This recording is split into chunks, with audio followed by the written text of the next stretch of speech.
Hello.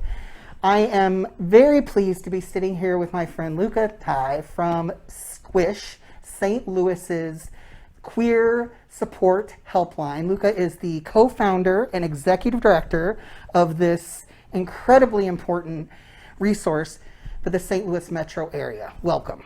Thank you. Hi, Sarah. Hi. Thanks I'm really glad that you're here. Yeah, me too. We're trying to be socially distant in our little ventilated space. I do apologize for humans who rely on lip reading. I apologize for that. It's just we're trying to be as safe as we can, and we wanted to do some live interviews. So, welcome. Thank you. I'm a big fan. How so? Tell me more. I am impressed with the way that you are in the world. I'm impressed with the idea that you brought to the table and the tenacity it took to make it happen.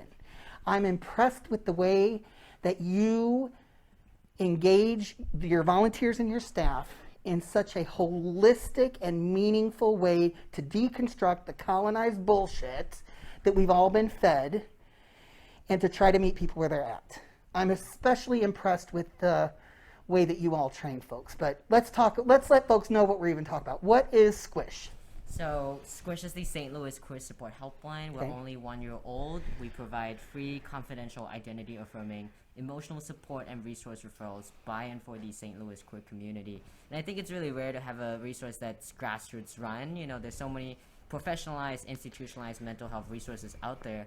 But to be able to pick up the phone and call someone, you know, who's been there, done that, who knows the issues that the queer community faces, may have been through them themselves, I think it's really huge, and it's a resource I wish I had growing up, especially when I was going through difficult mental health times. For sure. So that's what it is. It's a queer human is struggling, and there is a phone number, and there is a human that will answer this call on the other end. Exactly. And is this like 24/7? Is it set up with hours? How does it work?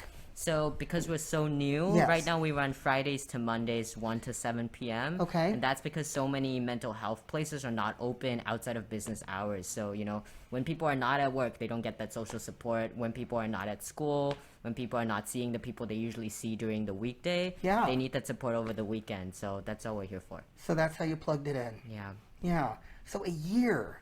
I mean, I say I'm impressed. I don't say that lightly. I am very impressed with the work that you all have done, and it's the intentional way that you're trying not to harm people in your work, you know, and really meet people where they're at. It's really lovely. So tell me what a human who would call the helpline would expect. Yeah. Yeah. So when they first call, a volunteer is going to do a safety check-in. Are you in a safe place to talk? Because so many people are maybe not in a place where they can speak out loud about their identity. They may not be in a safe environment, especially amidst COVID. So we do a safety check-in and see what we can do to make the caller feel more comfortable. We can speak in code. We can call someone by their pseudonym or their alias if that makes them feel more safe. And then we ask, what do you want to talk about today? I think that makes us different from crisis lines, which the goal is to solve crisis within a short amount of time. You may be on the phone for 20 minutes tops, 30 minutes tops. Our volunteers are willing to just chat with you about anything that's going on, whether it's a happy thing, you just got married, or it's something that you're feeling down about. Maybe you got passed over for a promotion, or maybe somebody misgendered you at work. So we talk about anything you want to talk about in your life, and then we kind of just process through those emotions, those feelings with you, really let us sit and feel those feelings that we've been socialized into not feeling, into being productive all the time. And so we give someone that emotional healing space and let someone's issues really be heard and attended to, no matter how big or no matter how small. And then we ask people, you know, do you want to connect to other resources outside of SQSH? Because reaching out to SQSH is already a step. They're already using a resource. But we also say, you know, there's a whole ecosystem of resources out there. We can maybe connect you with some. We can look in our resource database and see what fits your needs.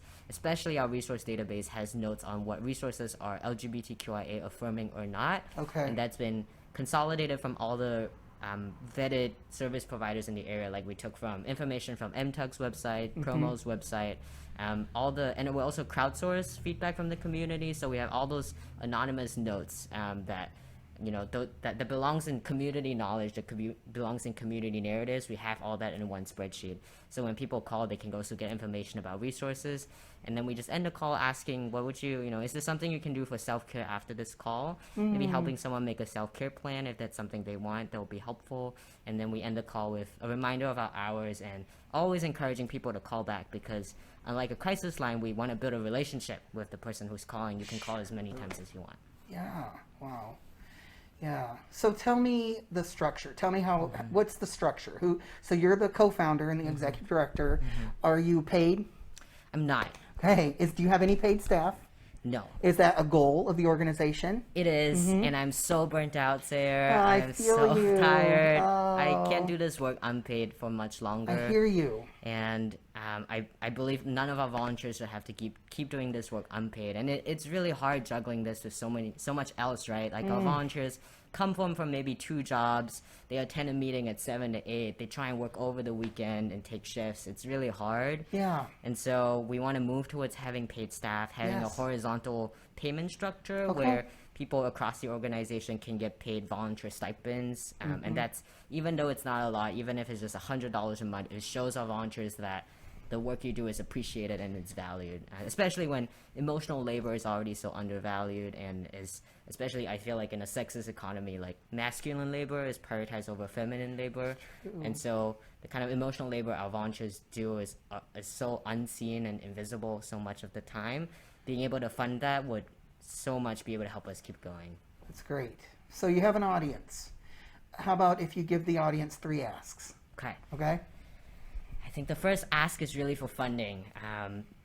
If our organization is to keep on going, we can't rely on people who are giving their labor and time and energy for free, especially amidst COVID. So really an ask for donations, for compassionate donations, people who can donate however much feels significant for you, however much that is. We value like a $5 donation as much as a $500 donation. A second ask I have is for people to join SQSH. Join as a volunteer, join as a staff member. We're especially looking for people who can take on leadership positions in SQSH, people who can take over me after I leave. My work authorization visa as an immigrant expires in May 2021. And if someone could take over my vision, SQSH's mission, and the whole community's vision for this organization, I'd be able to leave without worrying that everything will fall to pieces once I'm gone. And then the final ask I have is for people to spread the word. Even if you can't join SQSH, even if you can't donate, just telling a friend, a family member, your community about SQSH, so that people can use this resource and really help this resource grow and thrive. Because we know that the need is out there, but we're really struggling to get the word out so people know what this resource is, especially because peer support, peer counseling is such a new service, relatively speaking, in the nonprofit world, in the mental health field. So if people could spread the word about peer support and about the importance of this helpline, so people feel comfortable calling, because anyone can call. I've thought about calling as well. Our volunteers have called. That'll be really great. So again, donations, join SQSH in leadership positions, and spread the word about SQSH. Wonderful. And I just want you to know that the Metro Trans Umbrella Group supports you and has your back. We've made SQSH this hour's in-kind sponsor.